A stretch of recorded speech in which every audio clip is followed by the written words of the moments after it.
अस्सलामुअलैकुम नाज़रीन, तव्हां ॾिसी रहिया आहियो न्यूज़ नाउ। ब्रेकिंग न्यूज़ तव्हां सां शेयर कयूं पिया। कराची में जिते बहरिया टाउन केस में जस्कम चेयरमैन सनान खान कुरैशी ऐं साथियुनि जी हिक ॿिए केस में बि ज़मानत मंज़ूर कई वई आहे।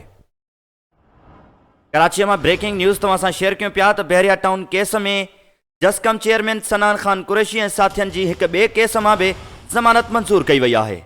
कराची की अदालत जस्कम चेयरमैन सनान खान कुरैशी ऐं साथियुनि जी 20,000 जे मचलकन एवज़ ज़मानत मंज़ूर कई आहे, जॾहिं त आख़िरी केस की ॿुधणी सूमर ताईं मुलतवी कई वई आहे।